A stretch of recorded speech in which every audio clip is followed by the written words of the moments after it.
గ్రామం అంటే గవిచర్ల గడ్డరా, త్యాగం అంటే గుండ బ్రహ్మయ్యలా,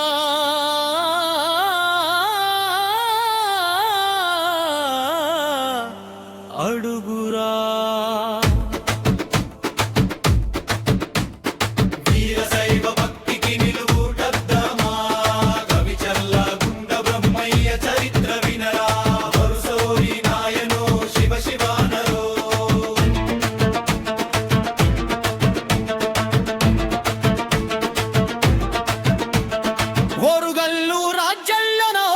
చర్ల గ్రామం ఉన్నది.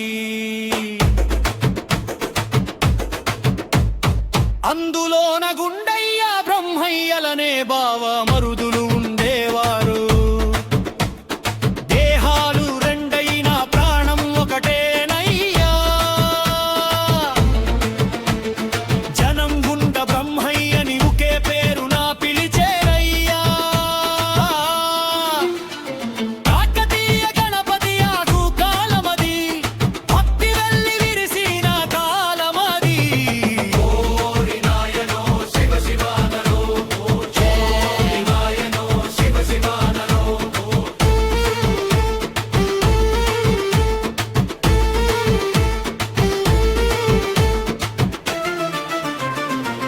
ఒకనాడు ఆ వీరులు వ్రతమొకటి పట్టిరి.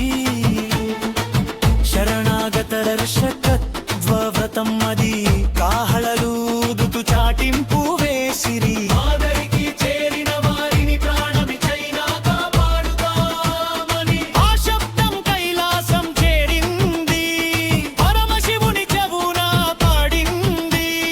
నారదుడు చెప్పిన మాట విని శివుడు భక్తుల పరీక్షకు సిద్ధమాయే.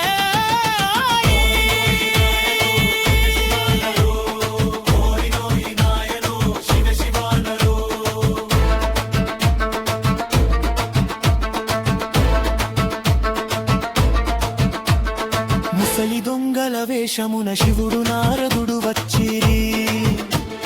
గణపతి రాజు కోటకే కన్నము వేసి కోశాగారమునే దోచుకొచ్చారు. దారి పొడుగున ముత్యాలు రాల్చుకుంటూ గవిచర్ల గ్రామానికి చేరినారు. గుండ బ్రహ్మయ్యల పాదాలపై పడి మమ్మల్ని కాపాడమయ్యా అని వేడుకున్నారు. ఓరి నాయనాయనో శివ శివానరో, ఓరి నాయనాయనో శివ శివానరో.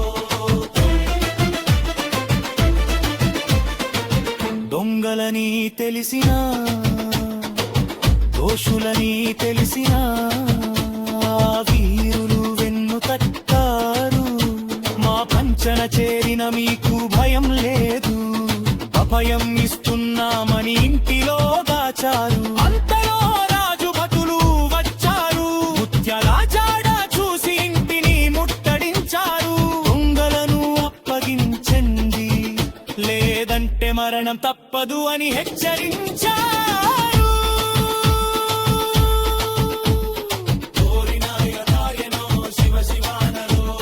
శరణు అన్న వారిని ఇచ్చేది లేదు, వారి కోసం మా తలలైనా ఇస్తామన్నారు. గణపతి రాజుకు కోపం వచ్చింది. శూల శిక్ష వేయమని ఆజ్ఞ ఇచ్చారు. చందనపు శూలాలను నాటారు. గవిచర్ల గడ్డ మీద శిక్షకు సిద్ధమయ్యారు. ఊరంతా తరలి వచ్చింది ఆ వీర భక్తుల త్యాగం చూడటానికి. ఓరి నాయనాయనో శివ శివానరో, ఓరి నాయనాయనో శివ శివానరో. యంగాయమ్మ సింగాయమ్మ వా వీర పతనులు వచ్చారు. ముత్తైదువులై వీరవేషమున వచ్చి భర్తలకు వీరతన కంపిస్తారు. గుండా బ్రహ్మయ్యలు శూలమెక్కుతుంటే పత్నులు భక్తులు పట్టారు. తమ శిరసులనే ఖండించుకొని భర్తలకు నీరాజనమిచ్చారు. శివ శివానరో, ఓరి నాయనాయనో శివ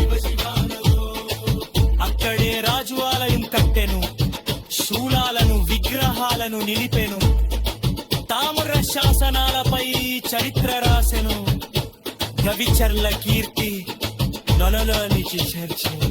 అతిథి ఉగాది కరుదురా, శూల పరుగము పేద ఉత్సాహించనుదు. కవిచర్ల గర్గతి గుండ బ్రహ్మయ్యలపై అడిక్కమ్మాడు మృగును. ఓరి నాయనో శివ శివానరో, ఓరి నాయనో శివ శివానరో. అక్కడే రాజు ఆలయం కట్టేను, శూలాలను విగ్రహాలను నిలిపేను, తామ్ర శాసనాలపై చరిత్ర రాసెను. గవిచర్ల కీర్తి కథనానికి చేర్చను. చేతికి ఉగాది పరువబురో, శూల పరుహంతే గౌచరుకుంచరుగును. గవిచర్ల కొత్త పలి కూదు అమ్మయ్యలపై